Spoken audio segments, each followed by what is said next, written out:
Good morning, my dear students. Today we will be finishing the third chapter of your geography, and I hope that all of you have watched the first part of the video where we discussed certain new terminologies related to the planet Earth. So we were discussing the chapter 3, motions of the Earth, right? Yes. And in that previous video, we discussed what is rotation and what is revolution and what is the circle of illumination and what is the orbit of the Earth, right? Yes, I hope you all have understood what is meant by all these terms. Today, we will move a little bit further. Like I have already mentioned in that video that how we are getting the day and night. How? Yes, it is the result of rotation, right?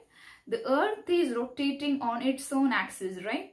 So we are getting the day and night.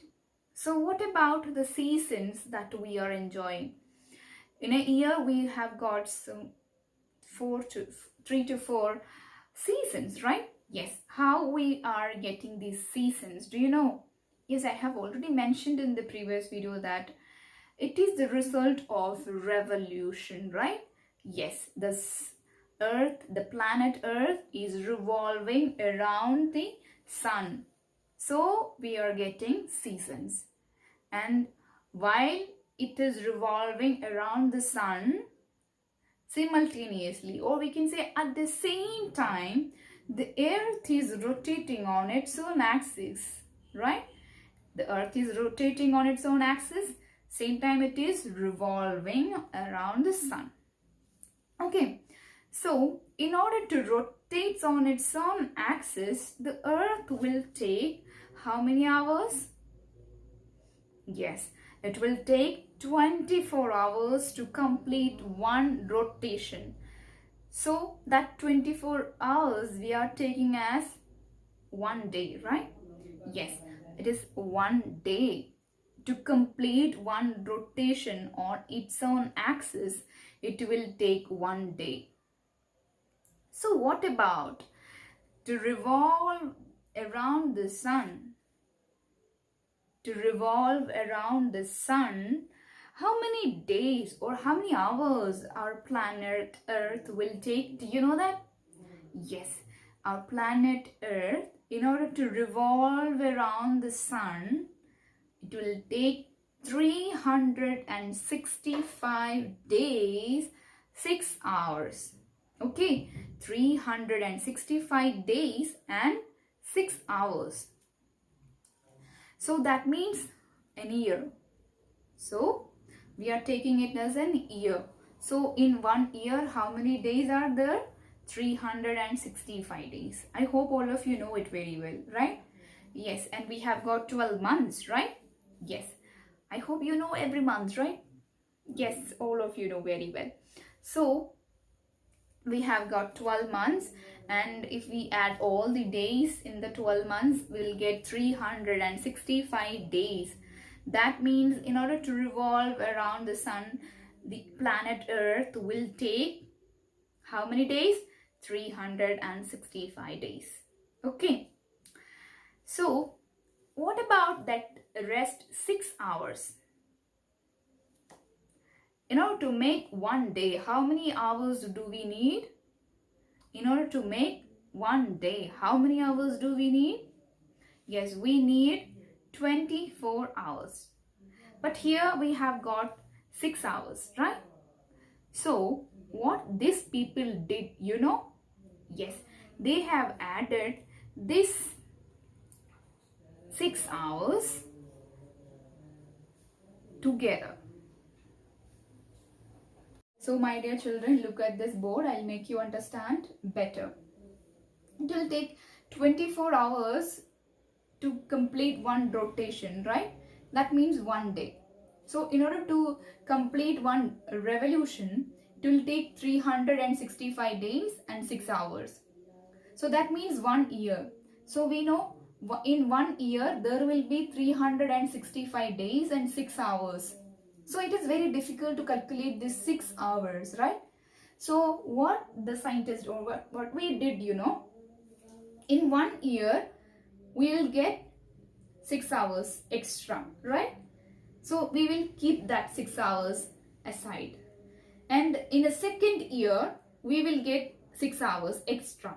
We keep that 6 hours aside. In the third year, we will again get a 6 hours extra, right? So the third 6 hours. And in the fourth year, we are again getting 6 hours extra. So that means if we add all these 6 hours, we will get 24 hours, right? 6 into 4 means 24. So we will get total 24 hours. That means 1 day, right?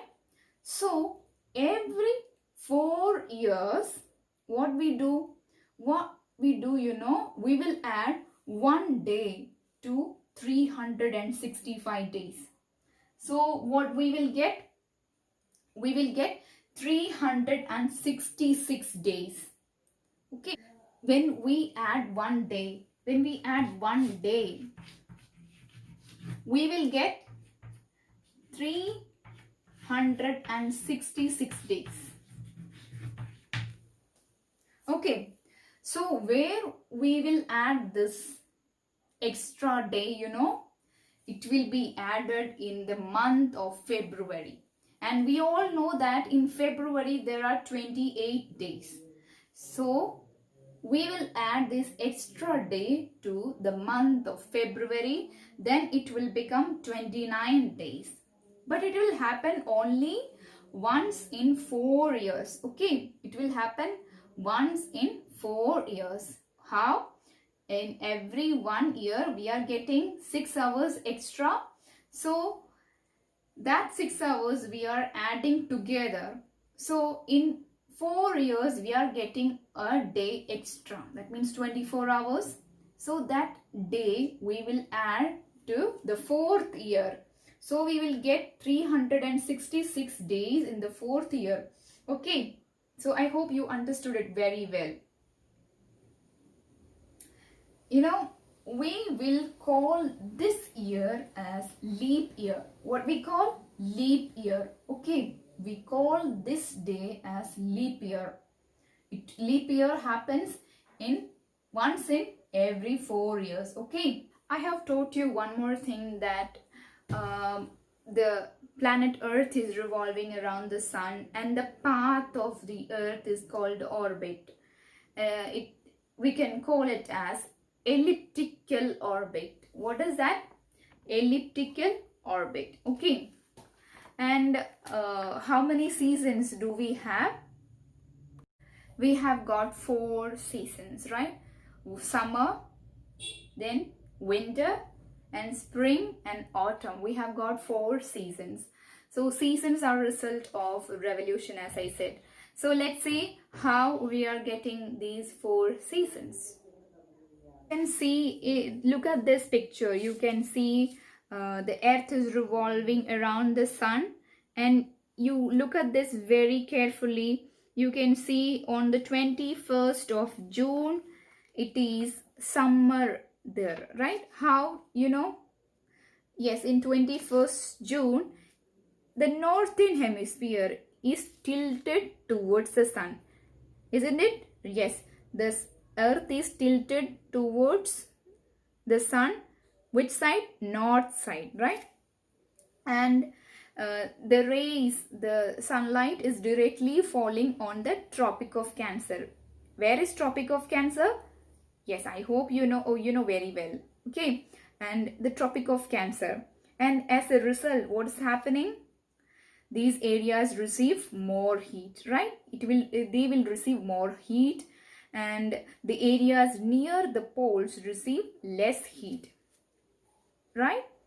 So the North Pole is inclined towards the sun. The places beyond the Arctic Circle experience continuous daylight for about 6 months. Okay, for about 6 months they will enjoy daylight, since the large portion of the northern hemisphere is getting the light from the sun.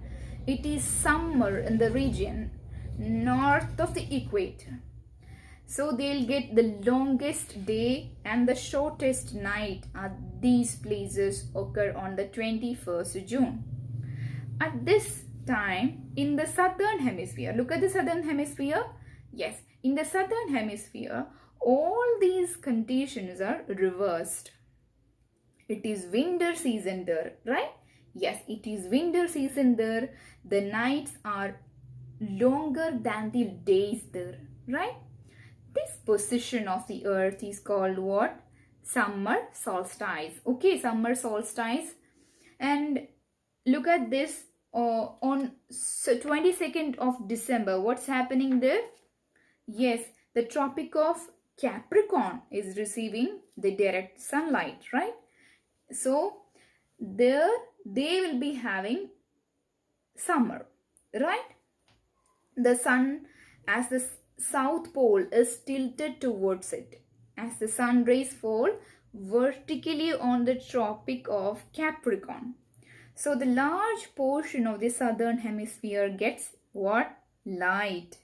Therefore, it is summer in the southern hemisphere with the longer days and shorter nights.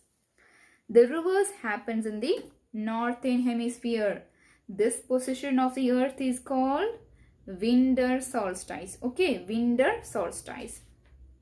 And what about on 21st March, September, 23rd? Yes, on these days, 21st March and 23rd September, the direct rays are falling on the equator. At this position, neither of the poles is tilted towards the sun. So, the whole earth experiences equal day and equal nights. This is called equinox. Okay, this is called equinox. And on 23rd September, it is autumn season in the northern hemisphere and springs in the southern hemisphere. The opposite is the case of 21st March, when it is spring in the northern hemisphere and autumn in the southern hemisphere. So, as you find day and night, you can find all these seasons because of both the rotation and the revolution of the earth. Okay. So, I hope that you all understood this chapter very well. If you have any doubts, we can discuss in the live session. Not only that, this will be my last class with you. I wanted to wish you the very best for your future.